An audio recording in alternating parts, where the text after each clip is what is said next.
seeing like the fucking how people are reacting to it, and like you know what I'm saying, like seeing like how it is even going to the grocery store, like waiting in line to get in, and they had shit marked like for distance and shit like that, you know. So seeing all of that and like actually like the severity of it is crazy, but as far as like, you know, staying in and like that's fucking, it just kind of feels normal to artists me. Bro, yeah, especially producers, and you know what I mean, like we're all generally kind of everything, like we were just talking about self-sufficiency. A lot of self-sufficiency just entails I'm just alone a lot, you know what I mean, it's just me and my computer. Someone might come by, someone might not, but generally I'm just kind of in my headphones and staring at a screen anyway, you know what I mean. But it's definitely crazy though. It's like fucking, it's kind of nuts. I mean, I don't know if I've experienced anything like this, like just with just like the public like panic and like just like, I don't know, just the impact. You know what I'm saying? Like, absolutely. I don't know if I've ever seen anything like that. Yeah, it took me a second to start taking it serious, and I'm definitely not taking it as serious as most people, but I don't take a lot of shit as serious as most people. You know what I mean? I'm not at all suggesting that's a good thing. You know what I mean? But I just can't care about shit sometimes. Like I'm not doing the mask, and I'm not doing gloves, and I'm not doing a fucking saran wrap bubble or nothing like that. I'd rather get the virus than step out the house looking like that. Like when I walked in and I had my hands full, like if I didn't have my hands full, I would have given you like a full handshake. I got you. Know what I'm saying? But I kind of already, like, I'm not like a clean freak by any means. I'm actually pretty fucking dirty. But but I've always like adamantly washed my hands and shit. And they be saying like, that's the biggest thing. So I'm like, okay. Yeah. Cool. No, for sure.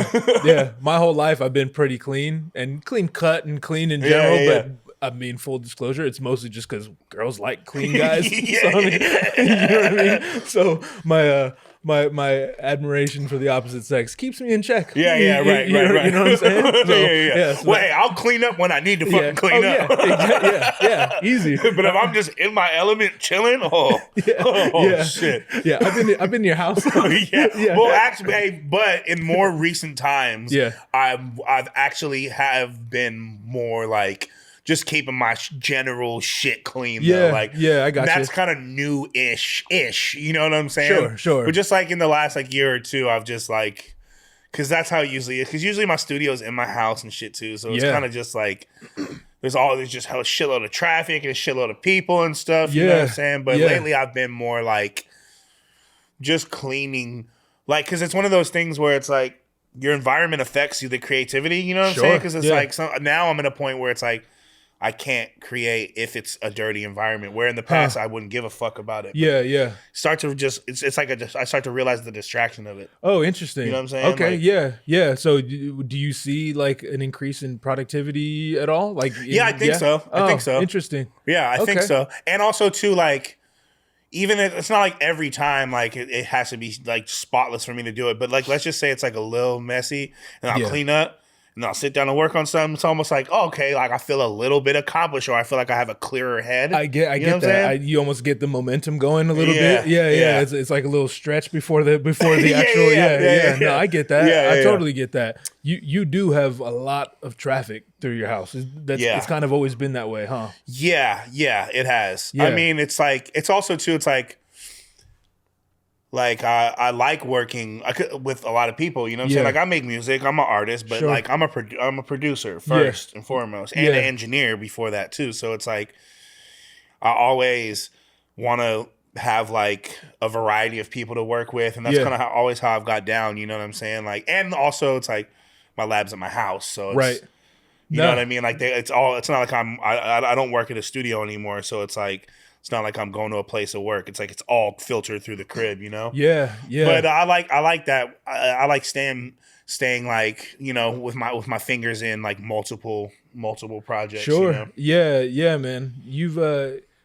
I've definitely seen. I've only been to your place once, but I don't even know how many times we've seen each other like in the flesh. We definitely connect a lot. You know what I mean, online, like everyone does. You came to take pictures of Bobby, right? Yeah, exactly. That was a couple years. Yeah, that was back. a while ago. Yeah. But I've seen some pictures. You got a lot of people in there, and like some cats from Odd Future. Like you get some names in there. Yeah, man. It's been good, man. Yeah. How did all this happen? You're one of the people, and it says way more about me than it does you for sure. But like, you're one of these people that I never heard of you until I heard about you, and then you were fucking everywhere. Yeah. You know what I'm saying? Yeah. Like, but like all my homies, all of our mutuals, like was like, yeah, I've been with this guy for a long time. You know what I mean? So, I mean, I think it really is. I think as far as that, I think it's like just moving to LA. Okay. You know what I'm saying? Because I always worked with a lot of people, but like I'm from Sacramento. Yeah. But I worked at like one of the biggest studios out there. That's like where I trained at and everything and shit. So I was already doing like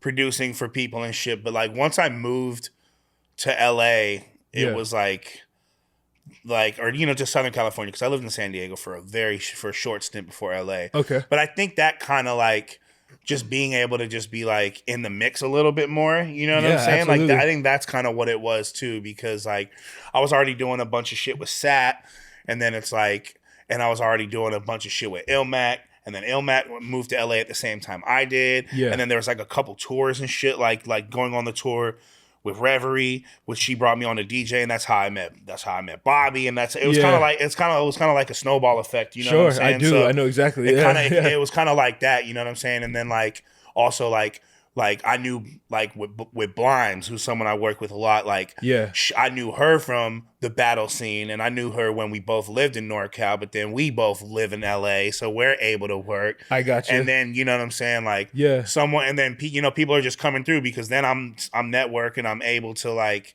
have my own spot. I think having my own spot is a huge part of it, because well, like how it used to be, like I'd work at the studio, and then on like the super off times is when I'd be able to like do all my own shit or have people come through. Yeah. But it would always be like really random hours. Now I got my own spot. It's like I can just have motherfuckers just come through. You know? Yeah, what I'm saying? whenever. Definitely. Yeah. In that regard, this place. I mean, obviously I don't live here, so I feel like I do sometimes. You know what I mean? Yeah. But there's definitely been some late ass nights here.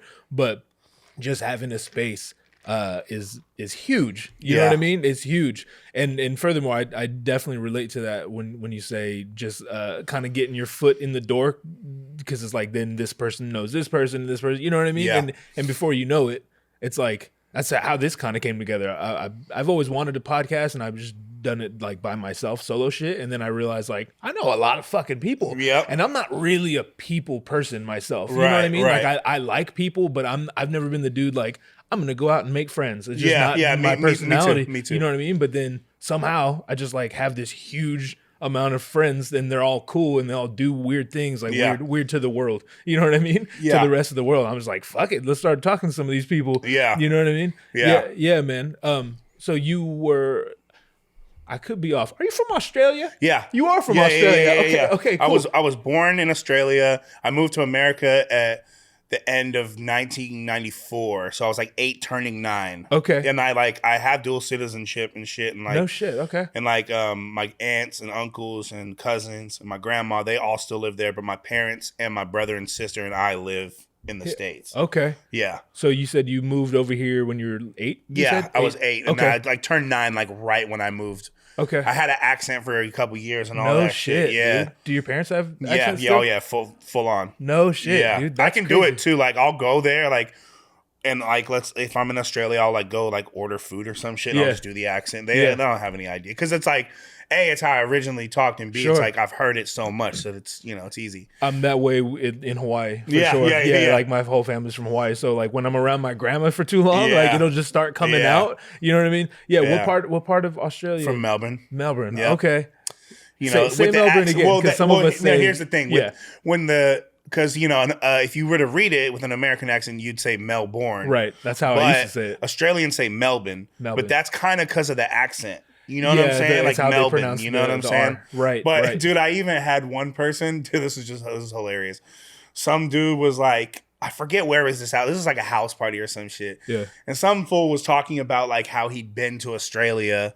And, he's just talking about it. And I just chimed in like, and I said, oh, yeah, like I'm from Melbourne. But I said Melbourne. He's like, actually, it's Melbourne. And I'm like, motherfucker. Fool, first off. Yeah. I'm just saying it with the accent just out of courtcy. Right. Like, what? Well, I'm from there. You know what I'm saying? Yeah. But Melbourne, and the majority of my Australian family is there. There's a couple that, like, I got a cousin that's in Perth, and like, and a few cousins that are like in other parts, but I have a pretty big family, and like I've gone back like a good handful of times. Australia is an awesome place, man. People are just really nice there.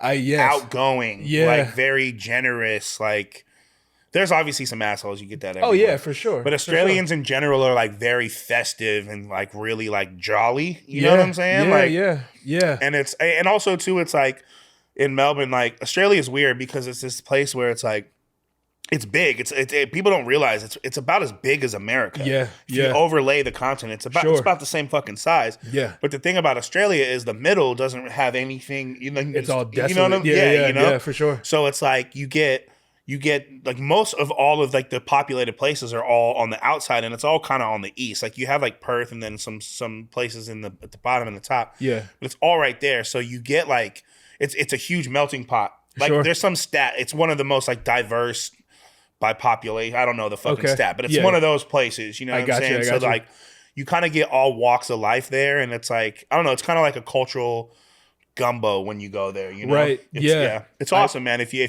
it's an expensive flight and it's long, but if you ever get a chance to go there, it's fucking sick. I've actually been to Melbourne. Oh, that's awesome. Yeah. Fuck yeah. Yeah. What'd you go for? I used to work for a crise ship company, and like technically still do, but that's all to be determined. Oh shit! You know still on the books? All right, I want to know the specifics about this. But we go. If you have to tell me off camera, I understand. No. I'm just playing. It's been about a year since I've done it. Yeah, it's all just falling apart. Yeah, but now more than ever, obviously, you know. But I where did I go? I went to a few places. I think we went from Singapore, and then we ended up in Melbourne. And I remember I was with one of my best friends, and we were just like, I think this is my favorite place. Yeah. This is definitely one of my favorite places. Yeah. You know? So people, I've been lucky to have gone like all over the world. And people obviously always ask me like, what's the best place? What are your favorites? And like, that's always top 3. Yeah. You know, I know exactly what you mean about the people. They're just so nice. Yeah. Like, but not like LA nice. You know what I mean? Right. Like, where there's peace, like, man. We're like, are you actually being condescending right now? Like, yes. That's how. We didn't get that at all. Yeah. We did not get that at all. And, they like to party, dude. They like to talk shit. They like to joke. They like, they're generous. Like Australians are the shit. Yeah, we met several people over there, and we were just like, sure, we'll go drink beer with you guys. Yeah, that's cool. They like to fucking drink. Yeah, and we do too. So it worked perfectly. And Australian beer is hella good, dude. Yeah. Just like your standard, just like regular, like domestic, like draft. Yeah. Australian beer is fucking phenomenal. Yeah. It's good. We definitely enjoyed it. And we ran the gamut. We started, you know, like you said, the like everyday domestic beer, you know what I mean? Then we did the craft beers and all that. And we definitely experienced it for sure. Yeah. And we would, like off top, we were just like, all right, people eat kangaroo here. I'm not leaving until I fucking eat some kangaroo. Did you try some? Yes, it's good, huh? Oh my god, it's lean.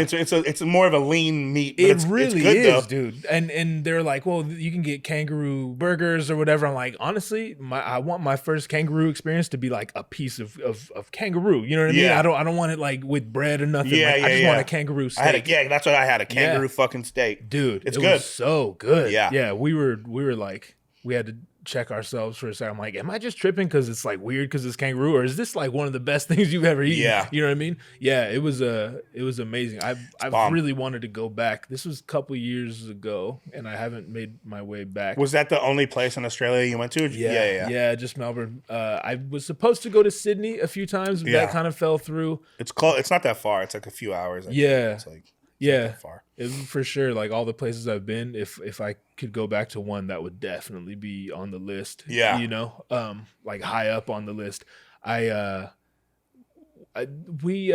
were talking to them, and I've since read about it, right? But you've been to Sydney? Yeah, very, very briefly. No, I didn't really spend much time there, but I've been there though. Okay, cool. Yeah, the way I have it figured out is the artsy scene is more in Melbourne, right? Like, yeah. And you can walk around, you can like smell it in the air. But again, it's not like the LA weird pretentious art scene. You know what I mean? It's just like they're just freer there. I just remember standing in this apparently like it's kind of well known, but there's this alley and it's just all the graffiti. Yeah. I've got a sick ass photo of me there. Oh, really? I was just there recently. Oh, okay. When did you go? When's the last time you went? It was about a year ago. Okay, or a little bit more, October. So okay. It's a little, pretty recent. Yeah, no, I know exactly what you're talking about. Yeah. I got a photo of me in that alley. I think a lot of people have photos of themselves in that alley. I'm sure yours might be better. But hey, the location is dope. Yeah. Oh, for sure. Yeah, I know. I know exactly what you're talking about. Yeah, that spot is dope as fuck. Yeah. In general, though, like that, Melbourne has crazy graph and art like that. In general, like even the structures, like the architecture, I was like tripping out. Yeah. It's the decor there is it's very artistic. Yeah. You can just feel it. You can feel the vibe. Yeah. They got that little train going like through the city. Like it was just so dope. Yeah. We definitely. I think the trams. Yeah. That's what they call them. Yeah. Okay. Yeah. We went down to the beach with it, and we were I think we were only there for like 2 days, but we like soaked it up. Yeah. You know what I mean? Yeah. Fuck. I'm trying to think. There's a specific name for that. For that alley with like the graph and shit. Okay. I can't remember what it is. But I've been there. I know exactly what you're talking about. It was crazy just seeing cops walk by and people just painting up and they were just like, oh, cool, like admiring it. Like there's a sense of like, if you ain't hurting nobody, you're good. Yeah. You know what I mean? Yeah. It's is it considered a conservative? I'm probably not that city, but like, is it? I don't know. Fairly conservative? I don't know.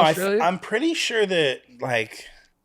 In general, like the people know, but I think it's one of those things where like the prime minister, I think, is something, you know what I'm saying? Like the government motherfuckers are. Yeah. You could probably say the same. Because there also is like, there is that sort of like, I don't necessarily think it's as like prevalent as here, but there is like, the conservative, like, racist type motherfuckers there too, you know what I'm saying? Yeah. But it's definitely like not like I don't think it's in abundance like that over there. You know? I gotcha.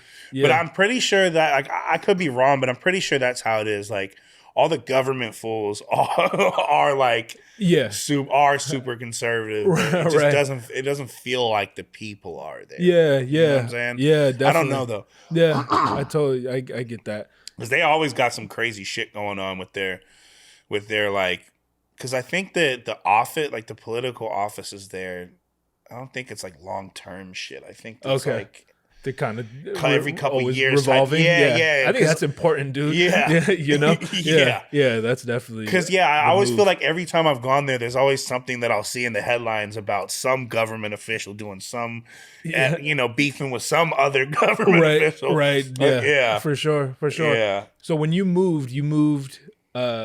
Up north from Australia to Sacramento. Yeah. Okay. And how long were you in Sacramento? For like 20 years. Okay. I believe I a little bit less. I moved in 2013. Okay. And then I was in SD for a couple years, and then 2016 I moved to LA. Okay. Yeah. What? Well, first of all, I actually spent most of my childhood in a place called Placerville. I know Placerville. You know Placerville? Mm-hmm. Okay. So yeah, when you have a song, that's pretty close. Yeah, you have a song 916 to 818, right? And I was like, oh, 916. I know. No one knows what the fuck 916 is. You know what I mean? I was like, I know where this guy's from. Yep. Cool. Yeah. So we phone have number still 916 too. Oh, where? Yeah, that's tight. Not gonna change it. Yeah, I love it. Yo, that's dope. That's dope. What?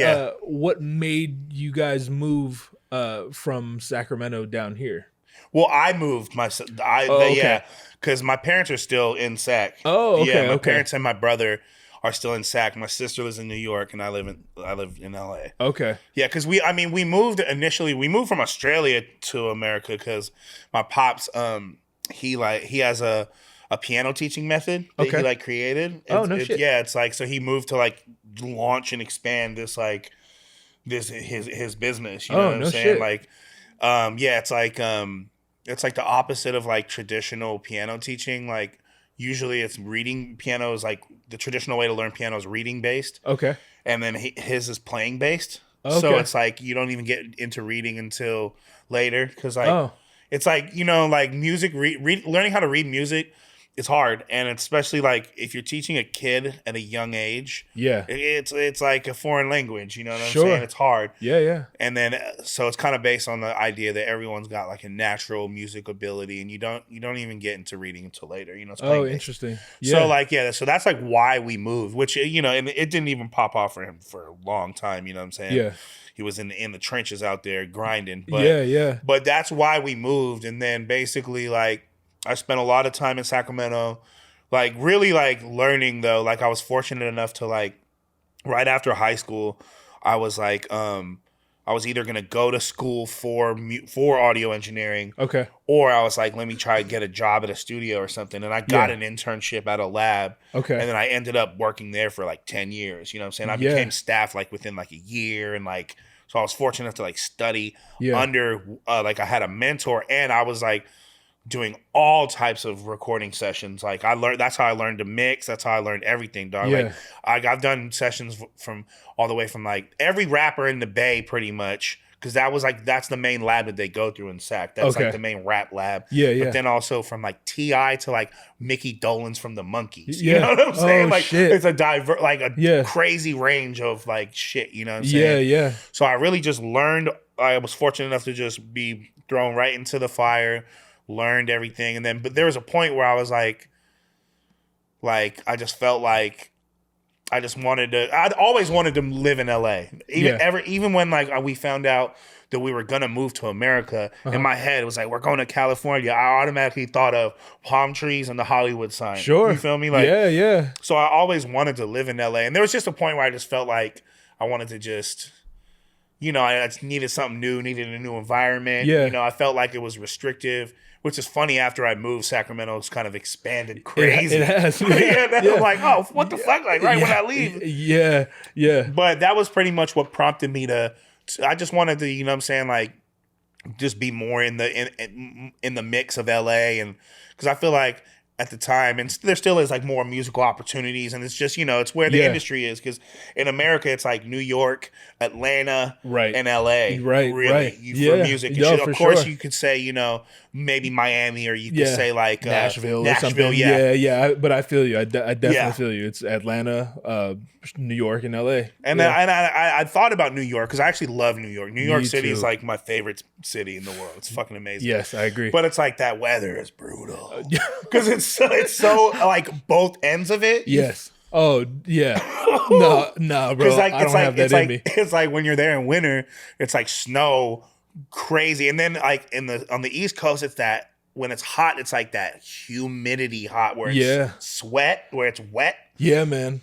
Yeah. No, my whole wardrobe, being a California kid, my whole wardrobe is pretty much what I wear all year long, and then I might throw a sweater on. Yeah. You know what I'm saying? Yeah. But I just went to New York a couple months ago, and I was like, fuck, I should buy a jacket. I've never been to New York when it was snowing. And everyone's like, obviously, you know, bring your jacket. I'm like, yeah, for sure, I will. And then I was like, do I have a jacket? Oh, shit. I definitely don't own a jacket. You know what I mean? So I was like, fuck, where do you buy jackets? So I had to go shop, and I was like, damn, this shit's expensive.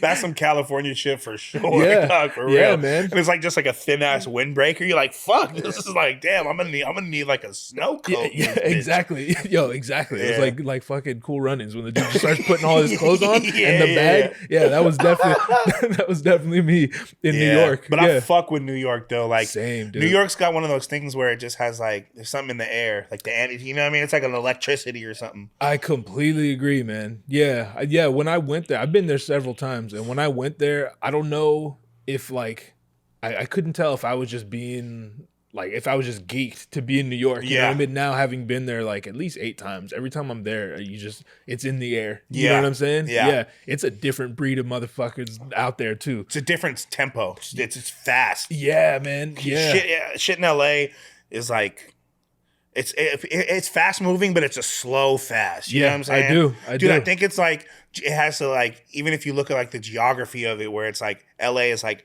flat and spread out. Yeah. And New York is like that, but like on top of each other. Right. The people are like that too. Yeah. You know what I'm saying? Yeah, like, that's a good point. Yeah. It's kind of like, that's what I noticed there. It's like shit just moves so quick over there. It's like, you have to like, you got to keep up. Yeah, the amount of people you come into contact with. That's why when shit like this happens, like the social distancing and whatever, I think about New York. I'm like, that's fucking impossible.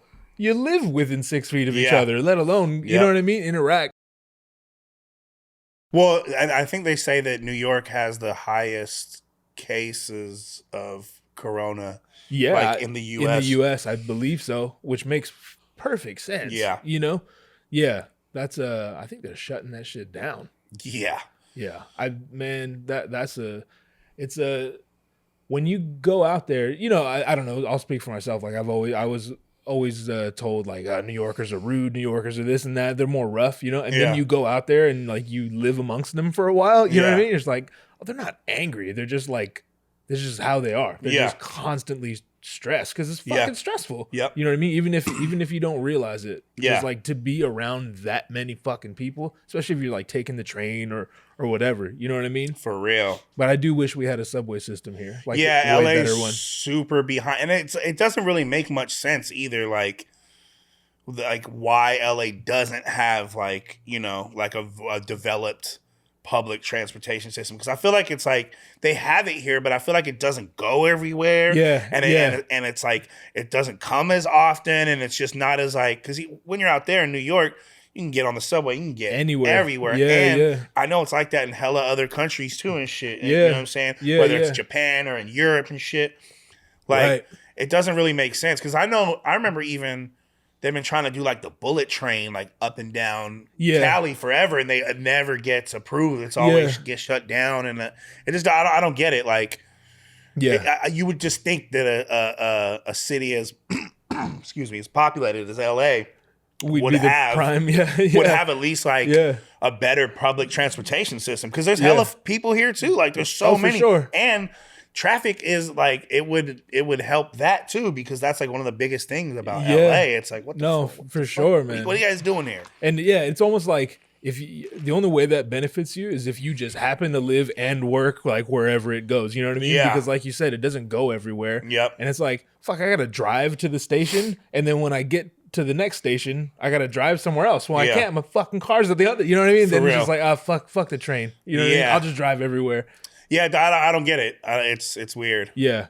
But fuck, man. I think I would like to at some point in my life live in NY though. Me too, man. Because I just, you know, like I've always been like, you know, because it's expensive there too. I mean, LA is not cheap by any means too. But I was like, maybe when I'm in a little bit of a better position, I'll do it. But that's definitely like a goal of mine at some point. Yeah. Just to spend some time there. For sure, man. And in live the summer, there. Ideally. Or spring or something. For real. Fuck the winter. Yeah, fuck. Yeah, that would get old real fast. Yeah. You said your sister lives there. Yeah. Where does she live? She lives in Williamsburg. Oh, okay. Brooklyn. Yeah, I've been in Williamsburg. Yeah. That's a cool little spot. Yeah. Williamsburg's dope. Yeah. It's like where she's at too, it's like super close. Like you can just hop on the train, get across the island, and then, you know, you're all in the mix. And, you know, everywhere in Brooklyn and shit too is cool too. But yeah, that place definitely flourished in the last couple. It's hella like it probably used to be way more grimy back in the day. It's definitely gentrified. But, yeah, for sure. But it's nice though. Yeah. So your dad obviously plays piano, because I was going to ask, like, are your parents creative at all, or yeah, my dad plays, and my brother is a really good musician too. My brother plays trumpet and piano. Okay. Like way better technical musicians than I am. Sure. But they don't make music like that. Like they do.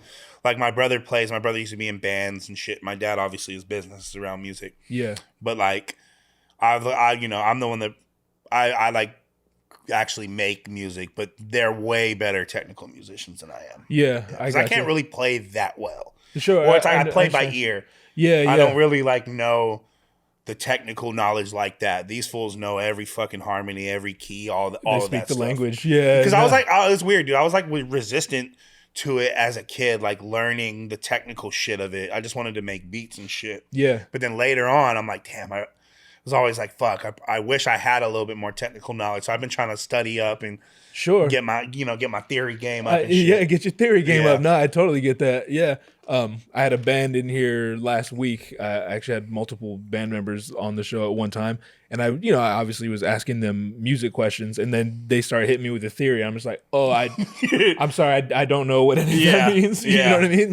Like talk like you're talking to a child, and then we can have. I can talk all day. Yeah. You know what I mean? Yeah, dude. How long has the band been together that you're in right now? Officially, probably like 6 months or something like that. Yeah, that's dope, man. That's so much fun, dude. I was a musician first. I was just on my rap shit, and then that was way before photography, way before this. You know what I mean? Yeah. And so it just kind of. I can't. I'm not one of those people who I can do one thing. I like to do a lot of different things. You know what I'm saying? Yep. Yeah.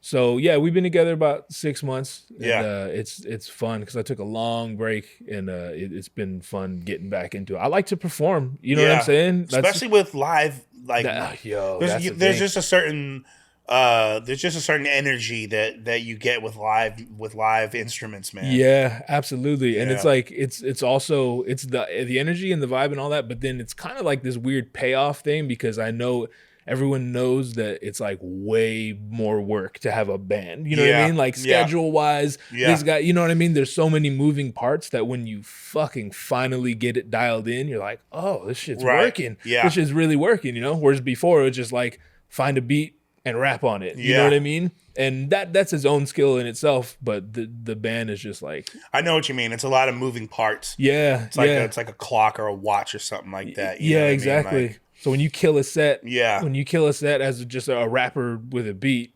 it's cool, but there's a different kind of energy when it's a lot. It takes a lot of work to have the harmony of all those different people. And, even shit musically and otherwise. You know what I mean? Just like step one, do we like each other enough to be a band? Real. Like, because we're gonna have to spend a lot of time together. Yeah, and then it's like, do our wives like each other? Do our kids get along? Like it just bleeds over into our lives. But that's definitely been cool.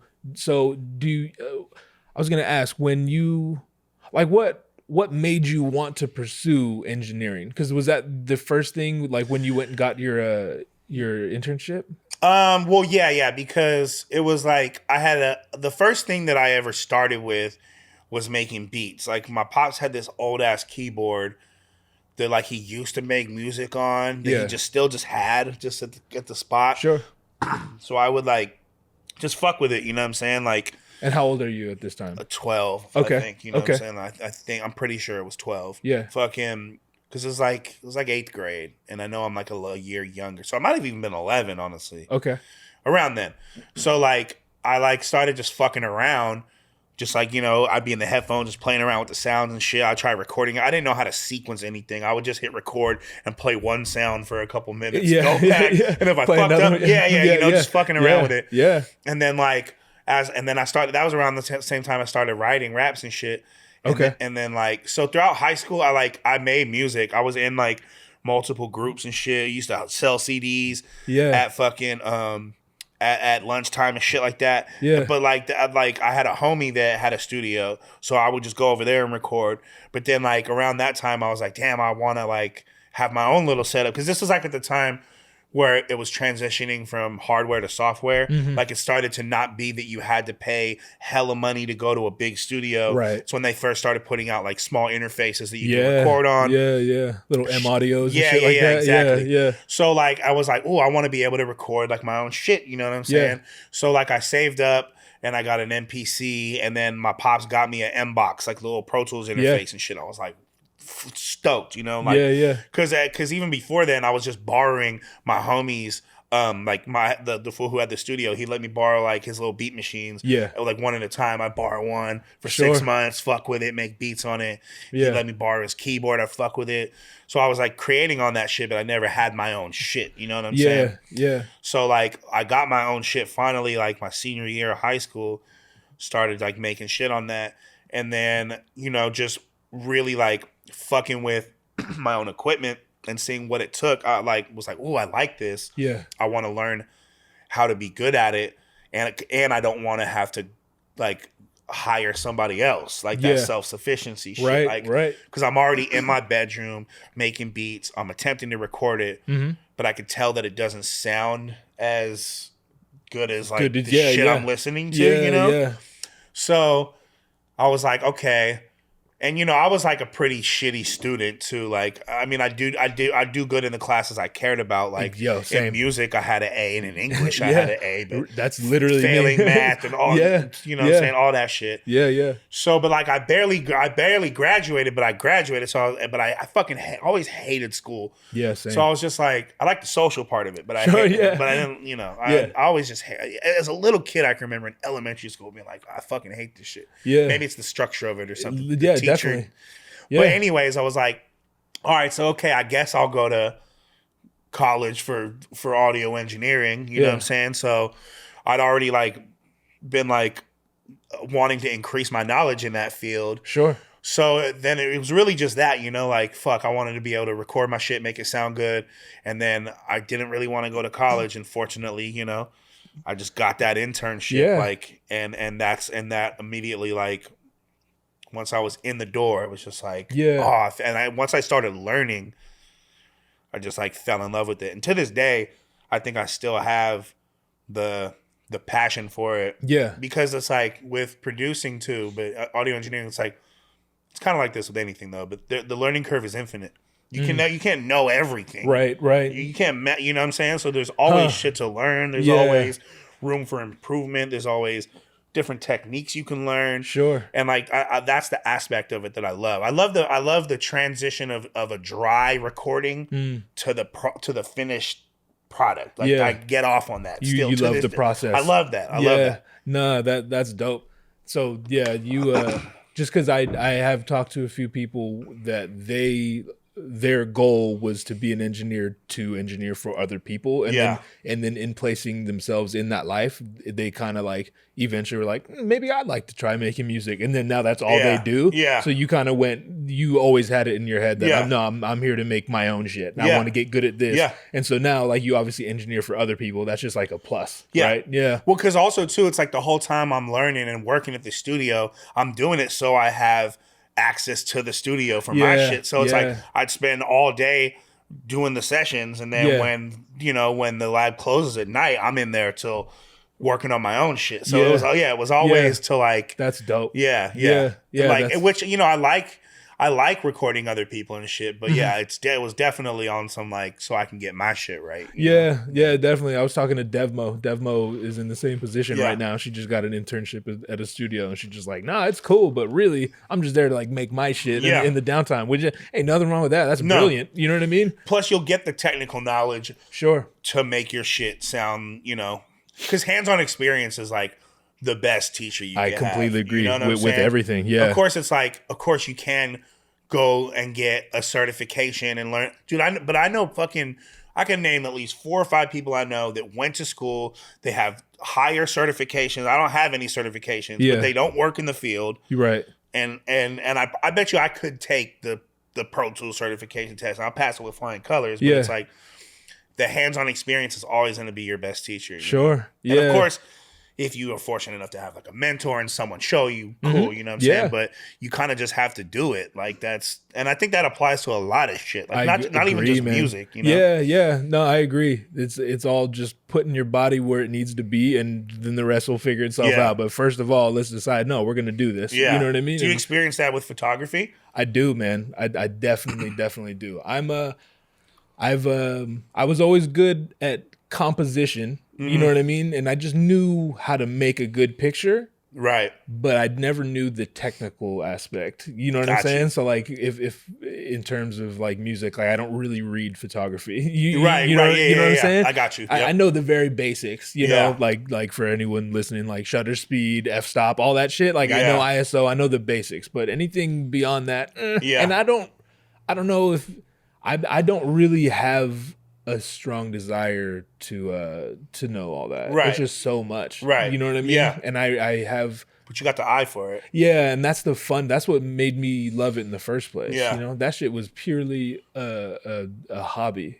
I literally just bought a camera so I could either pay some like a photographer to take pictures of me for like music, you know what I mean? Flyers and whatever. Or I could save up money, get my own camera, learn how to use it, which in retrospect, that's definitely the long way. Yeah, you know what I mean? Yeah. But it's also like it kind of opened a few doors, you know what I mean? Yeah. So, and then, coincidentally, the first time I decided like, I think I want to be a photographer is I traveled to New York and I had just got this camera. And I was like, I'll take it with me. You know what I mean? And then I started shooting in the street and I was like, fuck, I think I want to do this forever, you know? That's awesome, man. And then now, you know, get to shoot all kind of people. Yeah. You know? So that shit's crazy. Have you talked about how that shit came about on the podcast before?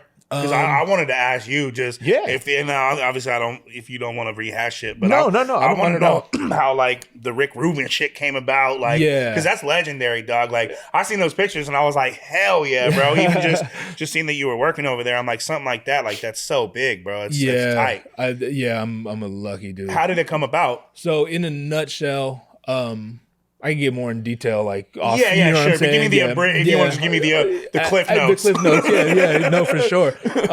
A good friend of mine, shout out Justin Richmond. He has a background in like broadcast journalism, right? And so he was working at NPR and stuff for a while, and we just always were in each other's lives more or less. He's like a friend of a friend, but now he's a friend, you know. And we traveled to Cuba together, so we just got close, and then. I don't know. He's one of these dudes where he lives a very crazy life that no one really sees. He's not, you know what I mean? Right. Like, whereas me, like, you're seeing all of it. You know what I'm saying? He doesn't really care to be out there like that. But, like out of nowhere, this fool will just, like, show me a picture. He's just having dinner with Nas. No big deal. Casually. You know what I mean? Yeah, just casual Nas dinner. You know what I mean? Anyway, so it got around to him that Rick and this dude Malcolm Gladwell were trying to start a podcast, and one thing led to another, and they're like, well, we need a producer, and dude was like, well, I know someone. It was like Justin's teacher or something in school, and he reached out and he's like, hey, would you like to produce Rick Rubin's podcast? And it's like, let me think about it. So that's how that happened. And then they started talking about, hey, we should probably get some like photos and visuals together, you know? And so he hit me up like, hey, you want to shoot for Rick Rubin's podcast? And I was like, let me think about it. You know what I mean?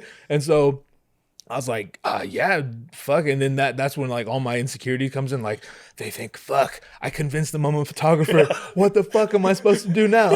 You know what I mean? Yeah. And so I was like, yeah, like, when are we going to do it? And he's like, well, we got one coming up here pretty soon. If you want to come out and meet Rick and do that. I'm like, yeah, no doubt. So that was Bob Weir from the Grateful Dead. Wow. And that was my first day. And damn. Met Rick. Huge. Yeah, man. It was crazy. And then the very next day I went back and that's when Andre 3000 happened. You know? Crazy, man. Yeah. That's awesome. Yeah. I fucking walked in the studio.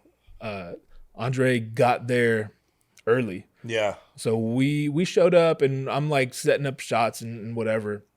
And I'm outside. I'm like getting the composition right, getting all the lights right and all that. And I walk in the studio to talk to my friend, the producer. I was just going to be like, yo, you think this is good or whatever?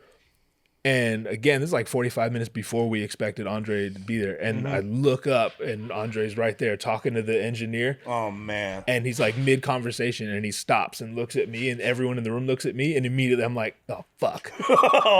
Fuck, they're going to ask me to leave already. You know what I mean? But at least I saw this man with my eyes. Yeah.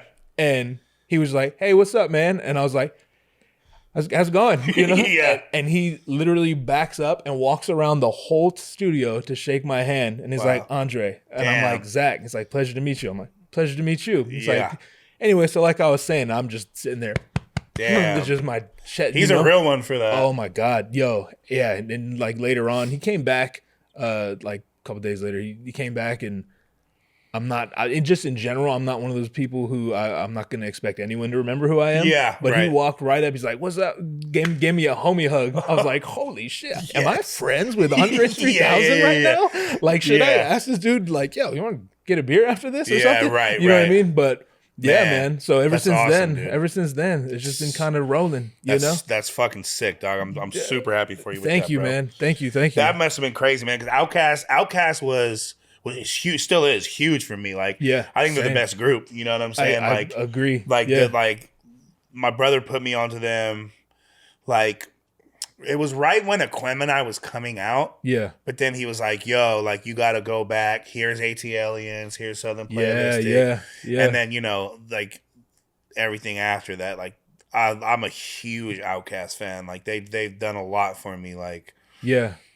Like, dude, they're like one of those groups that just, like, a lot of bands say they do this, but where it's like, we evolve every album. But, like, everyone says that, yeah, but they really do it, though. It's like they can't help but do it. It's like, you know what I mean? Yeah. But Cast is huge for me. I rank them very high up. Yeah. Like, what's your favorite Outkast album? I mean, it's probably Aquemini. It's either AT Aliens or Aquemini. Right, I kind of go back and forth. Yeah. I mean, I don't know.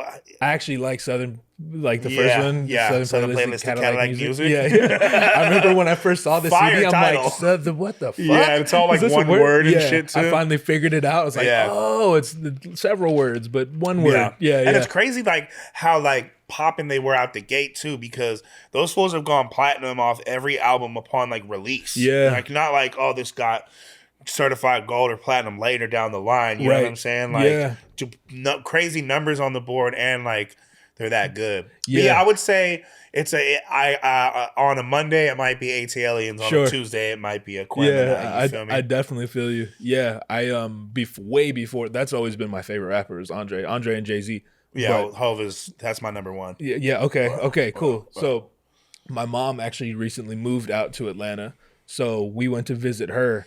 And I was like, yo, I think I'm gonna borrow the car and just like do a little pilgrimage. You know what I'm saying? So I went to just me and my wife. Like she don't even listen to rap, but I was like, this is important to me. Yeah. And I'm important to you, so I need you to at least pretend you're entertained. Yeah. You know what I'm saying? But I was like, babe, this is the high school where Andre met Big Boy. Do you realize that? This is fucking crazy. For real. You know? Like looking up East. Where's East Point? Yeah, yo, straight up. The East Point Water Tower, like all that shit. Yeah. I'm just like, I just did my my rounds, you know? No, dude, I do some shit like that. I remember being in Vegas and being like, we got to go to Flamingo and Koval because that's where Tupac got killed. Like, I'm that way. Yeah.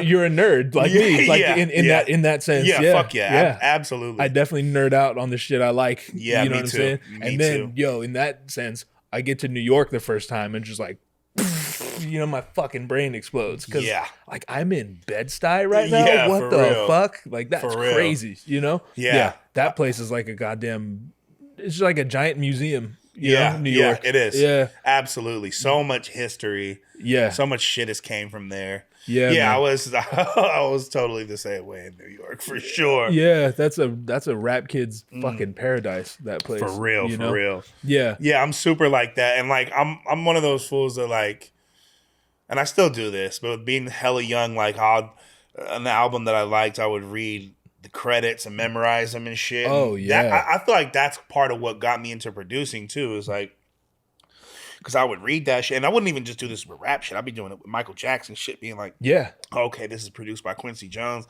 Yeah. But then it'd be like strings by this person, keys by this person, da-da-da-da. I love that, like reading all about all the behind the scenes shit, like especially with credits, because I'm like that with movies and shit too, where it's like I like to know who the writer was, who the fucking, all that type of shit, you know what I'm saying? Like, but I've always nerded out in that way. Like, I want to know everything about it. You know? Yeah. I miss that. This is some like 90s shit, but I miss record stores, obviously, but I miss opening like even cassettes. You know what I mean? Like you pull the paper off with like the plastic, and then before I'm even listening to the CD, I'm like looking at the booklet. You can smell it and shit, because that was a big part of like music. You know what I mean? It wasn't even the music, but that was part of the, for lack of a better term, like the experience. Yeah. You know what I mean? It's something about like the physical, tangible, like yes, dude. Being able to physically read it. Now it's like, if I want to look at the credits of something, I got to go on Spotify and go to three things and then hit the credit and scroll, or I got to read it on Wikipedia or something like that. You feel me? Yeah. Which I do all the fucking time. Yeah. That's just my version of it, like for sure. Yeah. But like,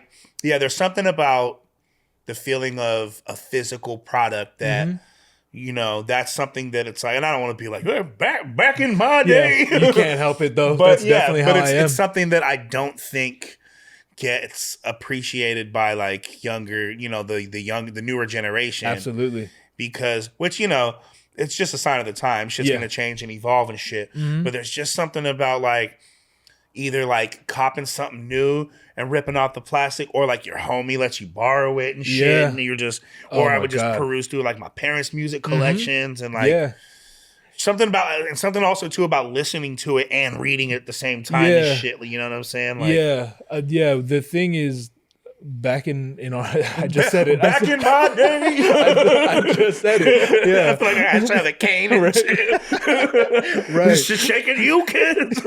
Yeah, it's like there was something to the pursuit of it. It's like now, and even like, okay, say I have $10, I can get one record, right? Yeah.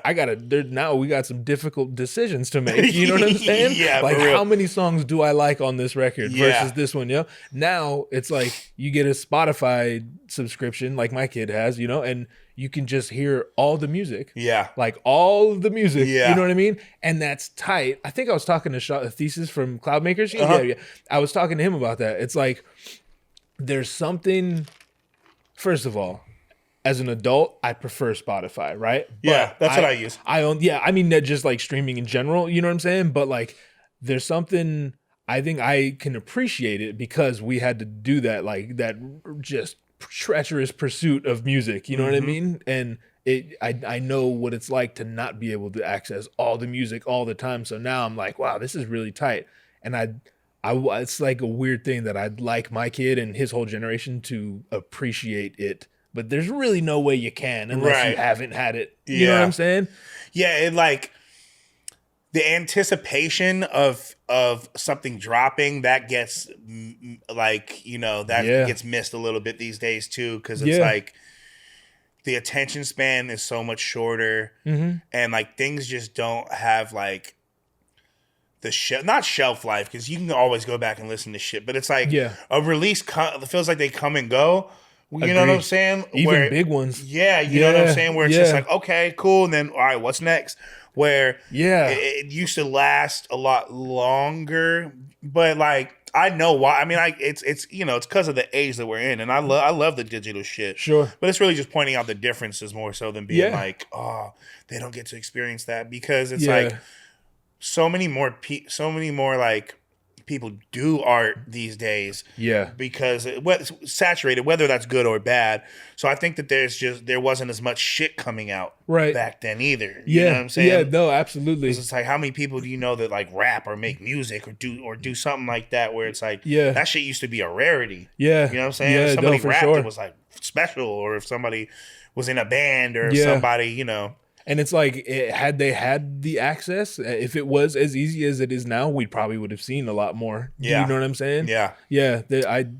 That's cool. And people do say that a lot, like, it's oversaturated now. But it's like, okay, but you had to pursue music back then, so just keep doing that. Yeah. You know what I mean? Just pursue the good shit. Yeah. Either way, you're going to have to pursue the good shit. Yeah. You know what I mean? It's just... Yeah. Well, I still believe there is room for everybody. Where I agree. It's like, it's just be as good as you can be and just do your thing, because not everyone's gonna fucking like it. So it's just you know what I'm saying. If you're good, you're gonna be good. You know what I mean? Like it's like it's weird because there's pros and cons with it. You know what I'm saying? Because for like the DIY era, the do-it-yourself era, it's amazing with how accessible and how easy and shit it is. Yeah, and it like took the machine aspect of it out a lot. Like the control is in the hands of the creator now, which that's what I do love about it. Absolutely. You're not reliant on gatekeepers and shit. Yeah. And just that old archaic like Puppet Master record label. Like that's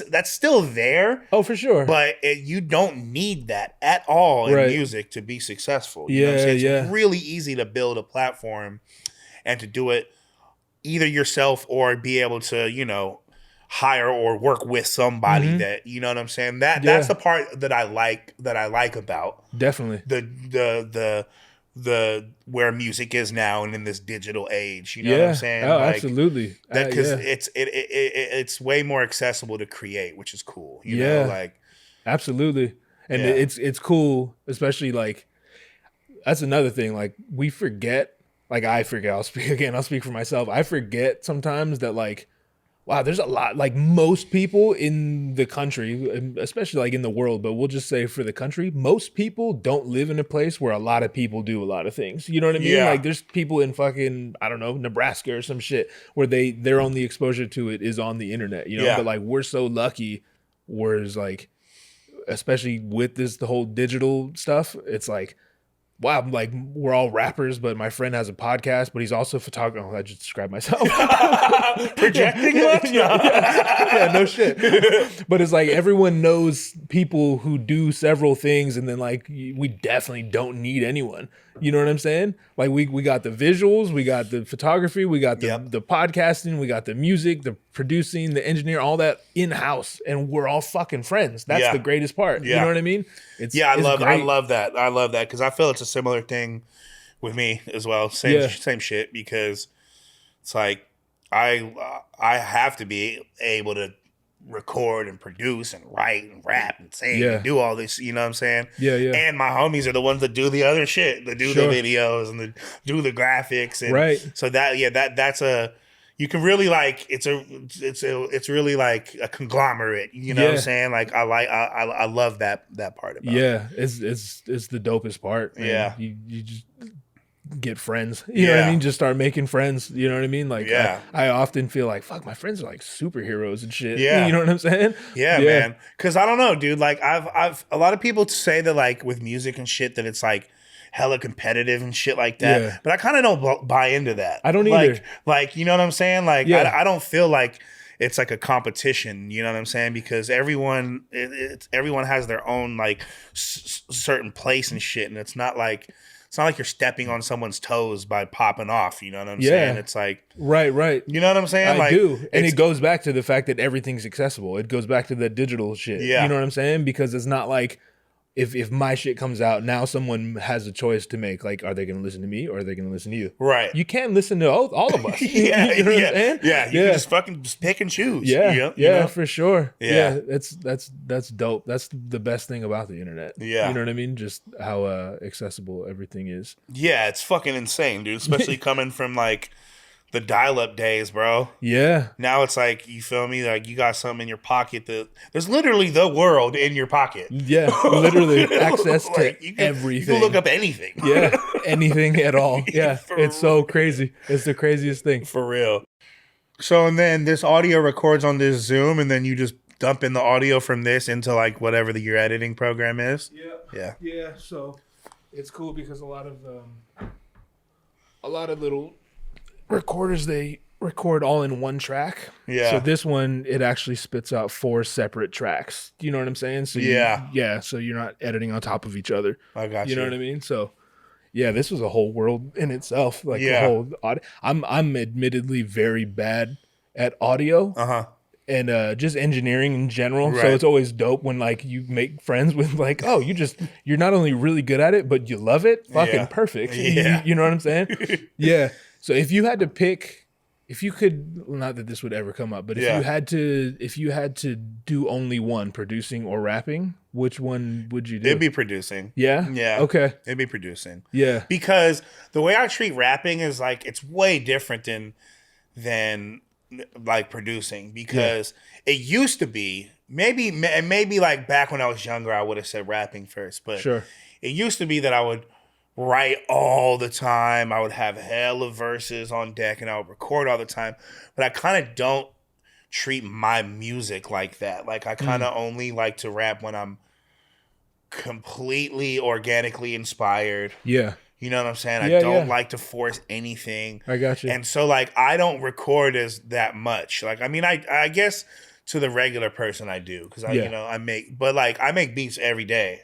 Okay. For the most part. Yeah. You know what I'm saying? Yeah. And so I think that I would pick that because I like it more. Like I'm a huge rap fan, and I love making rap music, but I don't write raps all the fucking time. Nowadays I only write when I'm like okay, like when I want to like make a song and record it. Like I don't just write to write anymore. Sure. Whereas I'll make beats just to make beats. Yeah. And I'll also, do it to produce for a certain person, or do it to, get some money on some like commercial shit or some like placement spins shit like for TV and shit and cartoons and shit like that, which I got my hand into. But like, I would pick producing. Yeah. Just because like I'm just more inspired on the regular to make beats. Than I am to rap. You know what I'm saying? Because I only make my rap music for me. But whereas for producing, I'm making it for other people. Yeah. You know what I'm saying? Because I'm not trying to like do all this. I know what I like doing grimy ass rap shit. You know what I'm saying? I like punchlines and wordplay and shit like that. Yeah. Like that's like the shit I like to do where it's like I'm not like oh shit, you know what I'm saying? Like I don't like put myself in a box with this shit. I just like to just create it for me, and it's if I like it, then I'm ready to present it. Whereas like with producing, I feel like I can make any sound. You know what I'm saying? If I want to, if like you know what I'm saying? So I think that I like producing more in that retrospect, where I'm able to I do it way more. You know what I'm saying? Yeah, I get it. But I would still like. I would still find a way to like, you know what I'm saying? Because sometimes if the inspiration hits me, like I'll know. That's how I like pick the songs I want to do. Like when the beat tells me like, fuck, I want to rap on this. That's like when I'll be like, okay, because I can't really do both at the same time. I either have to be like in rap mode or in producer mode or producer mode. You know what I'm saying? But yeah, I would pick making beats though. Okay, that's every day for sure for the most part. Okay, and even if I'm not making it, I'm going through shit that I got. Or just listening to it, or like, you know, or I'll watch videos of other producers to get inspired. But something about producing, that's like a daily thing. For sure. Have you ever been making a beat for someone, like specifically, and then you're like, this is kind of tight, I kind of want to keep this for myself? Absolutely. Yeah. And do you keep it for yourself? Yeah. Yeah. I've done the thing where I could be working with some homies and been like, yo, I want to just tuck this for me. Yeah. Right? But I've also done, hey, I sold this beat already. Or I'm telling them, oh, this shit got used, you know what I'm saying? Yeah. I don't do that as much, but I've done that in the past where I've been like, oh, yeah, no, it's not available. Yeah.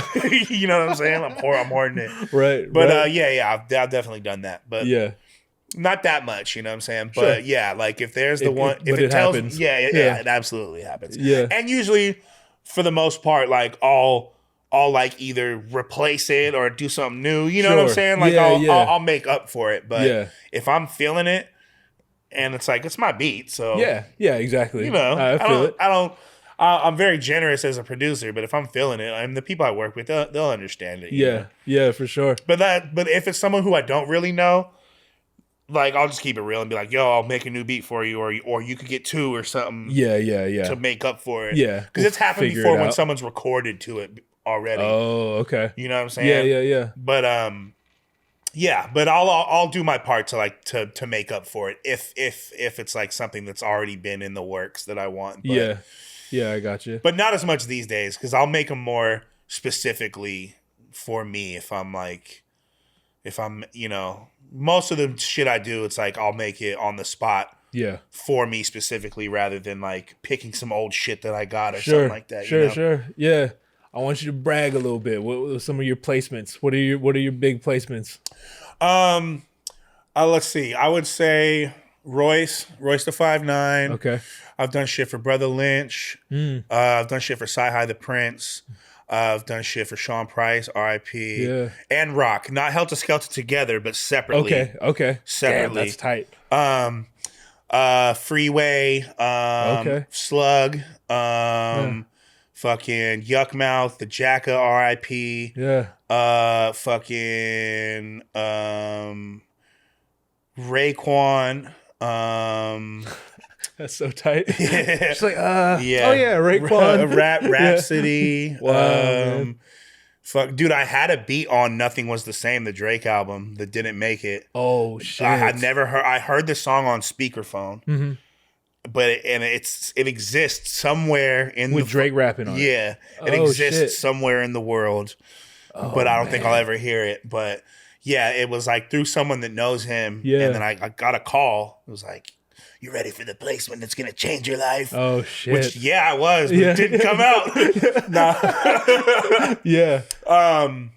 Fuck, that would have been amazing. That's a great album. I love that album. And there's a lot of shit, too, I've submitted for. Like, I was submitting shit at the time. There was like a brief moment where these producers who I used to work with, we were doing shit with Illmind, and we were submitting for Watch the Throne. Oh shit. And there's been tons of shit like that where there's like shit that was supposed to happen didn't come through. That's kind of the name of it. It's kind of the name of the game. Though. Yeah. I know there's some shit I'm forgetting too, like because there's also like there's tons of shit like that with through Team Backpack and shit. Because I was doing like I've done the most beats on that platform. Yeah. So there's tons of cypher beats that like I know I'm forgetting a few bigger rappers who rapped on my shit. Like yeah. But then there's cats like Zai and I and fucking I'm trying to think like fucking I don't know. I know that some of it's kind of escaping me right now. Yeah. And a lot of Bay shit too, because in Sac like Mr. Fab and fucking oh shit yeah. I know you mentioned Brother Lynch. That's some up north shit. I've done multiple for Lynch. Okay. Honestly, yeah. There's a small period of time, dude. There's a song out there that I produced with Lynch and Papoose. Oh shit! Random combo. Oh wow, yeah, very random. Papoose and Brother Lynch. Interesting. Yeah, there's a few Brother Lynch joints out there. Yeah. Yeah. I mean, there's some more, but it's a lot of rap heavy hitters. You know what I'm saying? Yeah. A lot of rap heavy hitters, but also too like in the last few years, like I used to send out hella beats, and I used to like really want to chase placements, but then I started like just working on hella in-house shit. You know what I'm saying? Like working on doing full projects with people like Satire and Ilmac and Bobby Butcher and them, yeah. Myself and the whole 667 shit. Yeah. Doing a bunch of shit with Blimes and Revs and shit like that. Right. I kind of like, it was weird. I kind of like thought I was going to move to LA to like be in the mix like that, but I kind of just gravitated to a more in-house approach. Yeah. But recently, and I've been making a lot of beats recently, I do want to get back on my like, all right, now I feel like I've done a lot of like in-house shit. I'm kind of ready to like to work Step with more out, cats. Yeah, I get that. Because the thing is too, it's like, dude, so many beats just pile up, and the archives like recently I went through and just like exported like all the beats I made like last year, and it's hundreds and hundreds and hundreds of them, and then like I'm like, then that's just last year. Like I could do that for a few years back, but I'm like, fuck, dude, like there's just so many beats that are just sitting there, and like a percentage of them get used and shit, but I'm like, there's a lot that don't. There's so much, and there's fire in there too. So I'm like, that's definitely something that I'm trying to work on this year. Is just like, and it's been by choice. I haven't been sending hella shit. I haven't been proactive in that department. Yeah. But I think now I'm like, I think I want that again. I'm like, okay, I'm ready to like get some joints on some records, and because I feel like I like, if you put me in a room with somebody, or if I have the line to send them shit, sure, I can land some shit. You'll get some bites. Yeah, definitely. But like, definitely like, that's like a goal of mine, is to like to get my placements up. Yeah, because I feel like it's been a while since I've had some records like that weren't like people that I'm directly working with. Yeah, because emailing beats got kind of like saturated too. That got kind of fucked up, because you gotta look at it like, when it's a bigger artist, how many fucking beats are they getting? They're getting bombarded left and right. Yeah, I can't imagine. Like, I'd rather be in the same room as the person, right? Or at least have the line to them where I can talk with them. You feel me? Because it's way more direct, and it just doesn't get lost in the shuffle. Yeah, you know what I'm saying? That's kind of why I like stopped sending shit out, because I would send out so much shit and wouldn't hear back, which I wouldn't take personal for the artist. But I'd be like, damn, like, it's like, is this a waste of time? Like, fuck this. I'm just gonna work on my own shit. Yeah, yeah. But there's cats I want to work with, like the Griselda cats are like on the top of my list, bro. Like, when you were talking about grimy rap with punchlines and shit, I almost asked like, so you fuck with Griselda? Then love him. Yeah, you definitely strike me as a Griselda guy. Yeah. Oh yeah, man. Yeah, those cats are so. Yeah, and I like got to kick it with. I've been sending Benny beats too. He's like, so, and I know that's just a matter of time before. Yeah. But like, I got to link with this fool, sat like open for them, and because I had just shown this one, he hit me. He's like, yo, weren't you just showing me some Benny the Butcher shit? And I was like, yeah. He's like, fool, I got an opportunity to go open. He's like, you want to come? And I'm like, hell yeah. So, and then like so I was kicking it with Benny and Spesh. We were smoking hella trees, drinking Henny, chopping up for hours and shit. Yeah. And that was like right when I was just starting to really get into them. But like that's like my favorite shit right now. Like on the rap tip. Yeah. So I've definitely like that's like cats on the top of my list. Yeah. That I want to work with, that I have access to like at least get it like to get it, in the mix and get heard. Yeah, and shit, yeah, that's dope. Yeah. These cats are popping right now. They are. And I like that's like the whole wave of how they did their shit too, because it's like it's the type of rap that I like, right? And it's like hella like sample based, like like grimy rap, but then also too like the way it's presented, like with the artwork and the merch and like the whole presentation is like it's dope, man. Like it's nostalgic as fuck, it is too. Right. It feels like the 90s. I love it, dude. I love it. Yeah, unapologetically. And I was just so stoked when I was like, wow, people still make and listen to shit like this? That's tight. You know what I mean? Because I know what I like. You know what I mean? But I'm just like, it's so dope to see the rest of the world like this too. You know what I mean? Yeah. Like, there's room for everything. Yeah. But I missed this. I'll always be a fan of that type of rap. That's my favorite shit. I came up on Mobb Deep and shit. You know what I mean? Yeah. I want that grimy shit. Yeah, man. I'm always that's always gonna be like my favorite type of shit. Yeah. So I was glad when those fools started like popping off and like they have a lot of really good projects and shit too. Yeah. Like I fuck with all of that. Benny and Westside and Conway, like those fools are monsters. Yeah. And I feel like we'd have definitely I have a lot of shit that like fits that lane. You know? But just that type of shit, like, reaching out. Because I also want it to be artists that I like too. You know what I'm saying? I don't want to just get a placement just to get a placement. Mm-hmm. You know what I'm saying? I do. I know exactly. I want to like it too. That's how I feel about photography, to be honest. This position I find myself in these days, like, it's cool. It's definitely cool. But like, I really want to shoot people I like. You know what I'm saying? So you're just gonna put a little bit more care into it. You know what I'm saying? for sure. Like I'll take the check. Yeah, of definitely course. I'll take the check. You know what I mean? And it looks cool on Instagram and shit. But like I'd like to go to sleep knowing like, wow, I just had a session with this dude. Like that's crazy. You know what I mean? Yeah. You mentioned cartoons. Is that something you can unpack a little bit? Well, yeah. Well, I mean, there is some shit there's some shit in the works, but like. I don't know if you've seen this or not, but did you see this? And this is all credit to Ilmac. Did you see like the cartoon of like ketchup versus mustard? Did you see that? Yeah. So that's Ilmac's creation. He and I did like all the sound design and that shit. And then he put out it's this thing that's called the Rap Off. That's like the name of it. And the first one was ketchup versus mustard, which went stupid viral. Like I think on all platforms, it's got like 40 or 50 mil or something like that. Okay. And then we just put out Cat versus Dog, which was like... I had no fucking idea this was you, bro. Yeah. My son, it was either last night or the night before. He's like, Dad, I'm going to show you something. And it was the ketchup versus mustard. Yeah. And I was like, wow, this is like... These guys are barring out. You know what I'm saying? But I was just like, oh, cool. I need to look more into this. Yeah. And I just didn't. Mean, that's Disaster as fucking ketchup and Ilmac is mustard. Yo, I'm gonna blow my kid's fucking mind off when I get home. Yeah. Wow, so that's like, crazy. Yeah, so like we like Ilmac had this idea and he ended up linking with this cat, Andres, who did the animation, and he directs Big Mouth now. Oh shit. So this fool's plugged in. Yeah, you know what I'm saying?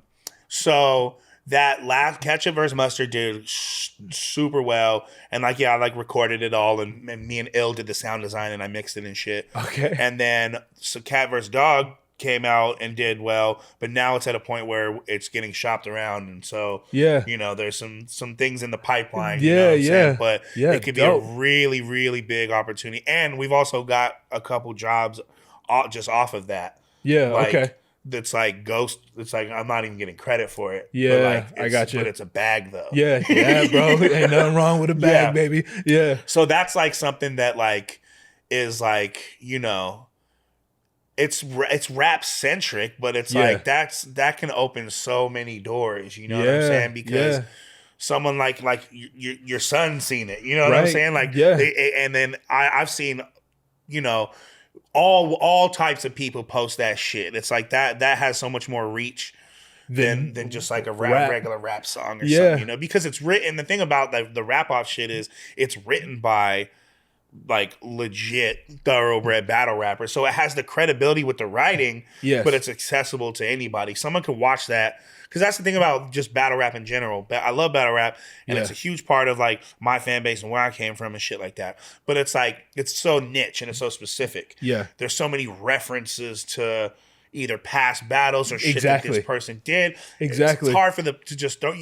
You kind of have to, if you're showing someone a battle, you kind of have to like pause it and be like, okay, so this is what this means. Yeah, you know what I'm saying? Yeah. Whereas like with the cartoon shit, it's written to where it can stand on its own. Yeah, it's bars and shit. Like someone who's a fan of rap or battle rap, they're gonna hear like, oh shit, this is legit, these cats are gassing. Yeah. But then it's so accessible because that's like the type of shit that like, you know what I'm saying? Like who knows where that could lead? You feel me? But and right now there's some, it's looking like it's gonna lead into some shit. So I'm super excited about it, and we've got a bunch of episodes planned and. We'll see where this shit lands, but it's that shit. Congrats, man! Yeah, that's dude. Fucking huge. Yeah, dude, that's so shit, dope, dude. That just the initial that Ketchup vs Mustard, dude. There's so many people that posted it, dog. Like Michael B. Jordan, Big Boy, Busta Rhymes, fucking there's hella people, dude. Trey Songz, fucking and then because it's also one of those things too where it's like, and like the video, the main like the source video has a lot of views and shit, but it's like. Shit gets reposted crazy. We'll be like looking it up and be like, oh shit, there's a Facebook link on it that's got fucking 8 mil, and this one on Twitter has got fucking 3 mil and 4 mil. It's like that shit just it explodes. It grew legs. Yo, that's crazy. Yeah, man. Dude. So there's like a whole show planned for it and shit. Like it's gonna be dope. Yeah, because there's a lot of time that went in between the 2 episodes because animation is fucking expensive, and rightfully so. It's like that shit takes a lot of time to do. I would imagine. You know what I'm saying? Yeah. And also like recording it and doing the sound design, like it's not easy. It takes a lot of time. So there was a lot of time in between episode 1 and 2, but we're about to launch like a full-fledged series and shit. Yeah, that's dope. Yeah, dude, that's definitely the move. Yeah, dude. Apparently it worked. Yeah. So that shit's gonna. I think that's gonna continue to flourish. Like, but it's just in the works. It's gonna take a while and shit. But I'm excited though. Yeah, I love this new. And animation's definitely part of it, like this whole mixed up world of like comedy and rap and animation. You know what I mean? Like things are weird right now, but it's dope. It's dope when it works. You know what I mean? You get a lot of bullshit out there too, but that's with everything. Yeah, you know exactly. what I mean? Like we were saying, as long as people keep making good shit, I don't mind if people make shitty shit. You know what I mean? Because there's shitty stuff with everything. There's terrible movies. There's everything. There's terrible clothes. There's good and bad. That's the yin and the yang of this shit, dude. Right. You're gonna get that no matter what with everything. Yeah, absolutely. Yeah, that's why you just gotta pick what you like and shut the fuck up about shit you don't like. I completely agree. Because it's like, why waste all that energy? That's the thing that happens these days too. Is motherfuckers waste energy hating on some shit when it's like you're just saying it to say it, bro. Like, because that's another thing. Like the internet gives people like a sense of validity with their opinion and shit. Yeah. Which like. Bro, technically everything's fucking subjective, you know what I mean? So absolutely. You know what I'm saying? Yeah. Something I love, someone's gonna hate. You can't really beat that, but everyone's a fucking critic these days. Yeah, man. It's never been easier to be a critic. Yeah. And that holds like a little magnifying glass over people, right? Because it's at the same time, it's also never been easier to be a producer, like a creator. Yeah. Right? So you could just as easily go the creator route, or you could go the critic route. You know what I mean? And if you're a creator, you're too busy creating to critique. You know what I'm saying? Yeah, absolutely. Yeah. Absolutely. Yeah. So that's some real shit. Find me in the creator boat. You know what I'm saying? I'll be over here. Fuck what you think. You know what I'm saying? Talk. Yeah. Real talk. Yeah, man. Because you can't create thinking about that shit either. Yeah, absolutely. You know what I'm saying? Like, you can't like worry about what someone's gonna think about it. Yeah, you know what I'm saying? Absolutely. Because then that's gonna fuck up your whole shit. Or it's like putting something in a box before there is a box. It's like like people get fucked up and it affects the creation of it too. Sure. It's like people are always gonna say some dumb shit. Mm-hmm. No matter what, it's inevitable. Yeah. No. Yeah, for sure. You just got to have your ignore game on point. Absolutely. You know what I'm saying? It's hard. It's hard occasionally, but yeah. No, there's every now and then I'll make the mistake of like, reading comment. Yeah, I'd be like, this motherfucker. Yeah. And I've even had it where I'll type the long ass response and I've just been like, nah. Or I post it and be like, nah, let me just delete this real quick. Before, yeah. So I fall victim to it too. You know what I'm saying? Right. But no one's above that. It's a huge distraction if you're worrying about how people are gonna perceive it. Because you just gotta love it, and then whatever it is, you know what I'm saying? Yeah, whatever it is. Not just music. But yeah, man. It's like if you love it, then fucking put it out. You know, people like authenticity these days. That's what people are drawn to. You know what I'm saying? Yeah. Whether it's like music or with comedians or podcasts and shit like that. People want to see that you're just being yourself and you're doing you. Like it's kind of easy to see, like not if someone's like faking it, but I don't know. People I think are drawn to people like being themselves. You know what I'm saying? Yeah, now more than ever, probably. Yeah, just because there's so many other people doing the opposite of that. Yeah, so it's like when you do find someone who's authentic. It's like, oh, okay, I'm gonna latch on. Yeah. At that point, like, I don't really even care if I agree with what he's doing. Yeah. If I'm entertained and it's authentic, that's kind of the recipe for me. You know what I mean? Yeah, I've found artists that I like that way. I've seen interviews with artists where I'm like, oh, like I like this fool as a person. Let me go check out his shit. Absolutely. And if it's someone that, and then it's like, oh shit, this fool's music is hella tight. Like, like you know what I'm saying? Like everything's on display nowadays, so it's easy to see it. But it's definitely like. Authenticity is a huge thing, I think. I think it's great. Yeah. I think it's great. And it's not easy.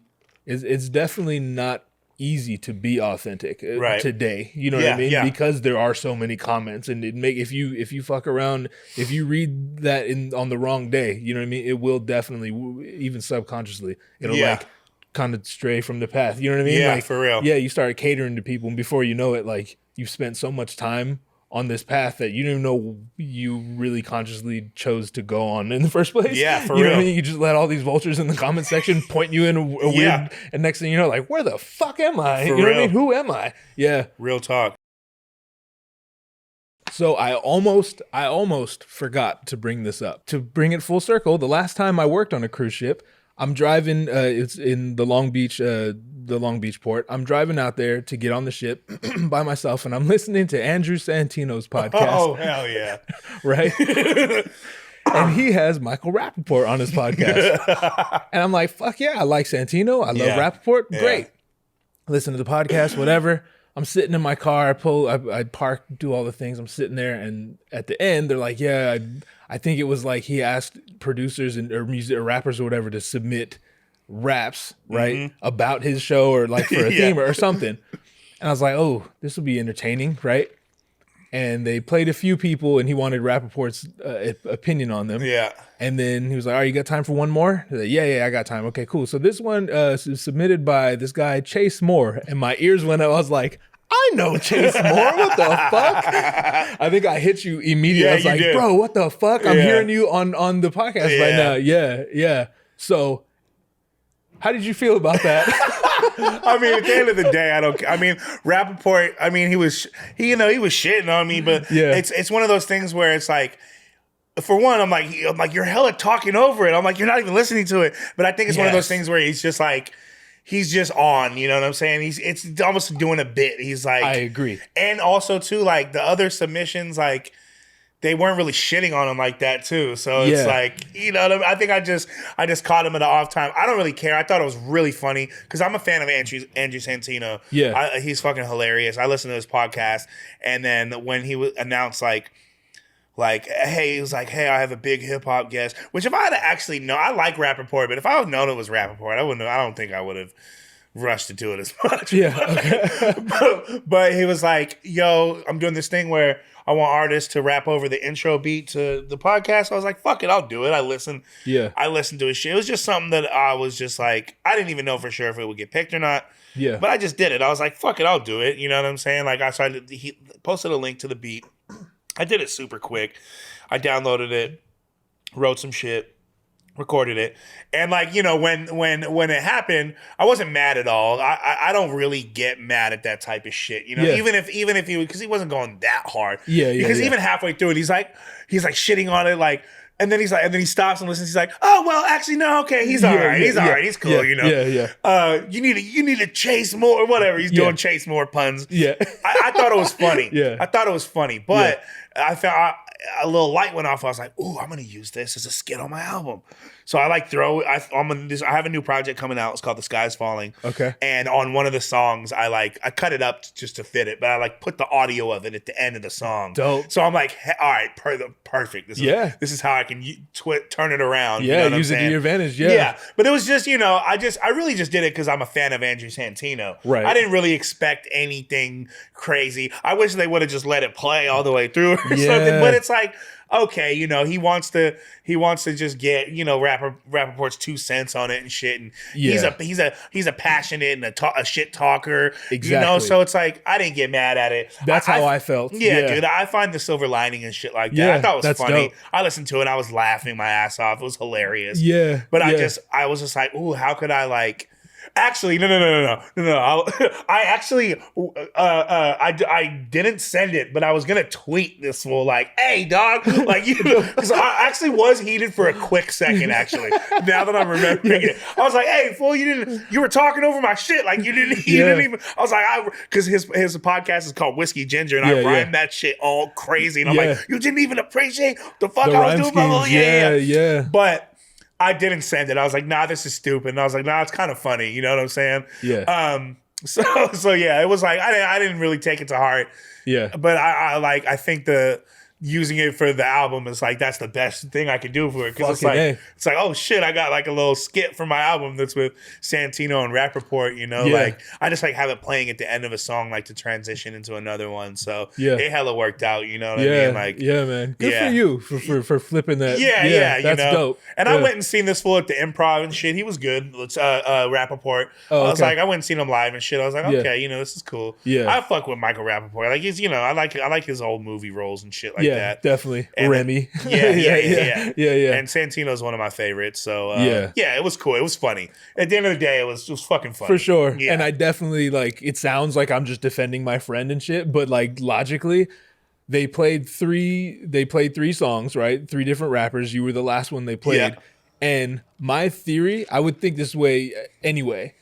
I remember Santino was actually surprised that Rap was fucking with the first 2. Yeah. Right? So it's almost like he had to meet his quota. I got to shit on somebody because Exactly. Michael Rapaport is famous for shitting on people. Exactly. So it's like, I guess I got to shit on someone now. And you got 3 words out and he was like, nope. Yeah. Nope. And I was like, Nope. what the fuck? Yeah. Come on, dog. We know what you're doing. Exactly. It's just time. It's I guess no one wants to hear Michael Rapaport agree with shit. Yeah, exactly. You know what I mean? He's known for disagreeing Yeah. and being disruptive and all that shit. Michael Rapaport's rep is not this is great. No, this is awesome. You should keep doing this. You're doing a fine job. Yeah. You know what I mean? He's not posting encourage-ing videos, no. He's uplifting. a shit talker. Yeah, exactly. Yeah, and I totally got that about it. It's it was just funny. It was kind of cool, honestly. It was this is dope. This is dope. Because initially when I heard the episode too, I seen that my name was in the description and shit, and because it's at the very, very end. It's the last fucking minute of it too. Yeah. So at first I skimmed through it and I was like, what? Where the fuck is it? And then I just was on the road and I just listened to the whole episode and then I heard it and I was like, oh, okay, cool. Because at first I thought it wasn't in there. I skipped through and I didn't find it, but yeah, it was funny. Yeah. I thought it was hilarious. Yeah. I wonder how many submissions he got. Yeah. I mean, probably a lot. I mean, at least a decent amount, what I'm saying, I would say. Yeah. But have you seen Little Dicky's show? I just started it. Oh, okay. Yeah, I just started that up because Santino's in it. Yeah. No, it's been recommended and I just started. I've only seen the first episode. So it's good though. Yeah, for sure. Yeah. I fuck with Lil Dicky. Yeah. He's funny. Yeah, for sure. That's another thing, the comedy and rap worlds colliding. You know what I mean? Mm-hmm. Yeah. Santino was also good in. Did you ever watch that show on HBO? It was on Showtime. The one about the comedians. I'm Dying Up Here. Oh no, I hear people talk about it a lot. It's good. Eric Griffin's on it. Okay. Santino's on it, and then there's a few people who aren't comedians that are on it, but it's kind of loosely based on the rise of the Comedy Store and shit. It's good though. Santino's really good on it. Yeah. I actually watched that show before I was a fan of his stand up and shit. Okay. And I was like, oh shit, so he's like a legit comedian and blah blah blah blah. So yeah, it was good. Yeah, there's a few of us, and it's cool when we like discover each other. There's a few of us in our whatever the fuck you want to call this big thing that we all belong to. You know what I mean? That like you could tell. Oh, you listen to podcasts too. Yeah. You listen. Oh, so you like comedy too. Yeah. You know what I mean? Like more than just like Kevin Hart. You know what I mean? Like if I'm a bit of a comedy snob. Not a snob, but like I'm a comedy nerd. You know what I mean? And that shit's like, man, dude, it's a renaissance right now. Like there's like comedy has never been. It's like kind of like how the boom of music was. I feel like in like the 2000s and to now, like comedy is like going through the same thing where it's just like I'll go to this not like regularly, but semi-regularly. I'll go to the store and it's like dude, there's just so many just dope ass comedians, and then for the most part, most of them have podcasts, and then a lot of them are very good. It's like this shit's so popping right now. It's crazy. It's endless amounts of just entertainment. You know what I mean? Yeah, it's so dope. Yeah, You'll never get through it all. I'll find myself watching and listening to that shit more than I watch shows and shit. Like, you know what I'm saying? For sure. I fuck with it, because that's the thing about this whole format in general is you could really like. You're spending a lot of time with the person. You can really get to know a motherfucker, like, as opposed to just like either like listening to their song or like a comedian like seeing their set and shit. Obviously, that's a representation of them, with the authenticity and shit. But it's different in this format that's long, and it's you can really see how someone is and like how they really operate, how they think. Yeah, definitely. I love that about the podcast format. Yes. You know what I'm saying? Yeah, it's the best thing that's ever happened to comedy, I think. Yeah, you know absolutely. Because I mean, musicians, cool, writers, cool, like all photographers, cool, all the things. But like comedians they're literally all personality. That's the whole essence of being a comedian. Like you're nothing but personality. So you put a microphone and a camera on them and just like, okay, just go. Yeah. Just be you. You know what I mean? Yeah. Yeah. It's super tight. He just started another podcast with you. Fuck with Bobby Lee. Oh, absolutely. Tiger Belly's one of my favorites. Me too, man. And I've watched all the Bad Friends episodes. Yeah, that's the one. Bad Friends. Dude, the last one, I was just, dude, those fools are funny as fuck together. Yeah. Because when they're on each other's podcast, I would always love those episodes. Yes. So I'm glad they did that. Yeah, that worked out really well. Yeah, I love Bobby Lee is amazing. Yeah. I love Tiger Belly. That's a great fucking podcast. It really is. I listen to it pretty religiously, honestly. Yeah. And but I Bad Friends is hilarious. I'm definitely tapped in with that. For sure. For sure. Let's fucking go. Yeah, was that no? That was more British. Okay, Australian be like, "Oh, let's fucking go!" Oh my god, that was tight. Yep. Yeah, no, absolutely, mate. Good on ya.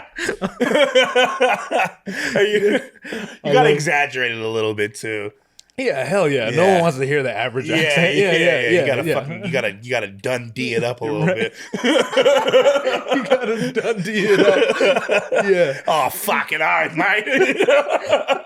Dude, I was doing this one, like last time I was in Australia, I was just, me and my brother and my cousin, I would do this one where I just get really, fuck off, would you, mate? Oh, I was just doing this deep, good on you, mate. Why don't you give me another beer? Like just this super just deep, like, fuck off. I don't know. I was just doing that voice. Dude, accents are my favorite fucking thing. Yeah. I love accents. Yeah. And that's like one of the best. That's a hard accent to do. It's one of the hardest, honestly. Because it's so easy to just, I think I'm just doing British. You know what I mean? I'm just talking like an Englishman. Yeah, you know what I'm saying? It's obviously I got an advantage of being able to do it. But that's the accent that I hear that gets butchered the most when people do it. Yeah. You know because they end up doing Dude, British. I remember back in the day, there was a Simpsons episode, which I'm a fucking huge Simpsons fan. Yeah. But there's an episode where they go to Australia, and I remember me and my brother would always, there's this thing where this kid goes, "It's an emergency." And he's saying it's an emergency, but it's so bad. And like, I just remember being pissed off, like, you guys got the fucking accent wrong. or if you listen to, and I love fucking Robert Downey Jr. He's a great actor. He's awesome. But like, if you watch like Natural Born Killers, and his Aussie accent's not fucking that good in it. It's just like Australian accents. It's a hard one to do. It gets butchered a lot. Yeah. But it's the opposite with like, for example, like Australian actors, because dude, there's a gang of actors who I had no idea were Australian. They are excellent at the American accent or English, like a Christian Bale. He's English, he's not Australian. Okay. But like, do you know who Ben Mendelsohn is? He's the guy. I know the name. All right, he's in this show called The Outsider, but he's also in like fucking, I mean, he's in Captain Marvel, but he does an Australian accent in that. You probably recognize. Did you see Rogue One, the Star Wars movie? I did. He's the bad guy in it. You probably recognize him if you've seen it. Okay. But I'm just using it as an example. Like that fool has a fucking flawless American accent, and then I seen him in an interview with him. Isn't that a trip? And I'm like, what the fuck? Like he's Australian? Like, damn, that's crazy. Yeah, isn't Wolverine? Hugh Jackman. Yeah. He does a good American accent. Yeah, fuck yeah. I had no idea. Yeah. That's always a trip. Yeah, when you because it's all. I had the same thing with Idris Elba because I know him as fucking Stringer Bell, The Wire. That's like one of my favorite shows of all time, and I didn't know he was English. Yeah, he's doing a Baltimore accent at that, and then I seen him in an interview like years later, and I'm like, what the fuck? Like that's a trip. That is. You seeing him as the character, and then it's like, oh shit. Yeah. It always kind of blows my mind too when, for singers specifically, because you can hear the accent for rappers, but like when singers sing what I was gonna say normally, but what my normal, you know, and then you hear them in interviews and like, why don't you sing that way? Because you talk with a British accent or whatever. You know what I mean? Like fucking Adele or whoever. You know what I mean? I don't know. It's rare that you hear someone sing in a British accent. Yeah, the American accent is definitely the main like singing accent. Yeah, do they do that on purpose? I don't know. I mean, probably. Yeah, probably. Huh. Maybe it sounds more harsh in another accent. Yeah, maybe. Like that. Yeah. Or maybe that's just like American music. I think on like a modern mainstream level, like going back to like starting with like the super soul era, or like early, like 50 shit. Like that was kind of the most popular music, so maybe that's just what everyone's been emulating. Something like, maybe that's a good theory. Oh, for sure. Yeah, for sure. But yeah, it's definitely they don't sing in accents. That's kind of weird. Yeah. I've always noticed that. All right, let's see, either or. So, do you like sunny days or rainy days? I like rainy days, but for creativity, I like rainy days. Okay. But like if I had to pick, I'm going to pick sunny. Okay. But there's something about, and maybe it's because we live in LA and it doesn't rain that much. There's something about when it's raining, it's like, oh shit, like. Yeah. No, but you know what though? I'm going to have to pick sunny though because I couldn't deal with a lot of rain. Yeah. So I'm going to pick sunny days, but I fuck with rainy days. I fuck with the occasional rainy day. Sure. I got you a little break up from the monotony. Yeah, no, but I totally get that. I have to pick sunny though. Okay. No, I feel it. I completely feel it. I was just weighing my options here. Yeah, I'm definitely on the other side of that. Like if it never rained again, I'd be fucking stoked. Yeah. I can't stand it. It just fucks with my psyche. Always has. Fresh Prince or Martin? Ooh, probably Fresh Prince. I love Martin though. Yeah. That's one of the funniest shows. But Fresh Prince. Most people say Martin, and I love Martin. I do too. I rank it very high. Yeah. Right. Okay. But I watch Martin almost as much as I watch Fresh Prince. But I think that at the time. Okay, I'll say this.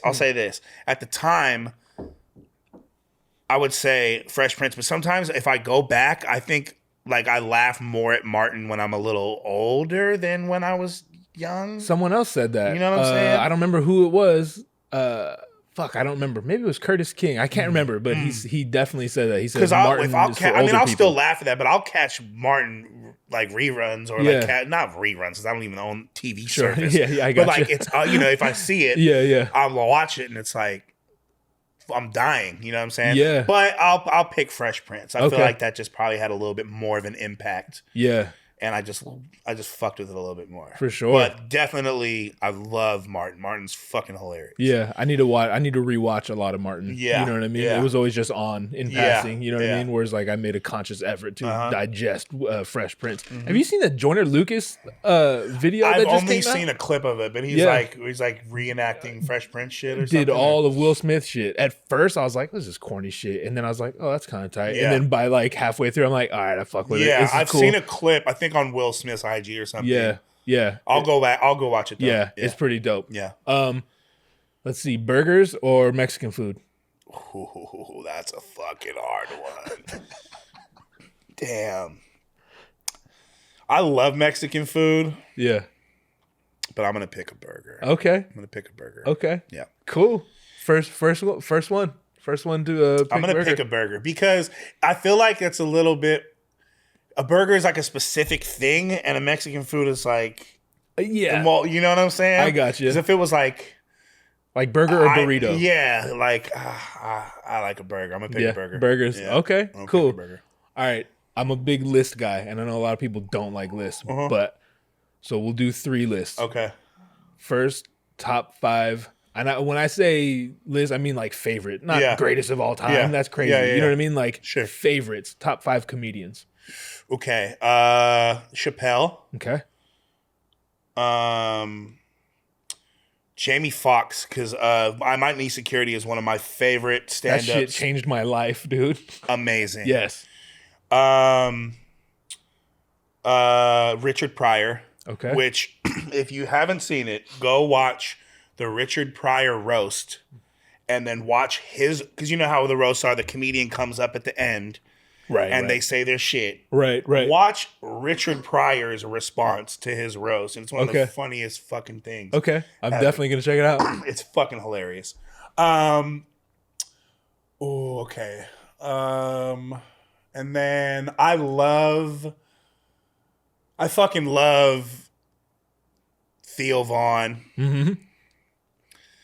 I love Joey Diaz. Yes. God, Joe. I might even I'll put Joey next because there's something about a Joey story that's just so fucking funny. Yeah. So good. I really like Anthony Jeselnik. He's really good. Yeah. So that's just at the moment. That's that. Sure. I'll just rock with that because there's tons. That's a solid fucking list. Tons of people I like. Yeah. You know. Yeah. I love Jim Jeffries. Yeah. I really like. I like.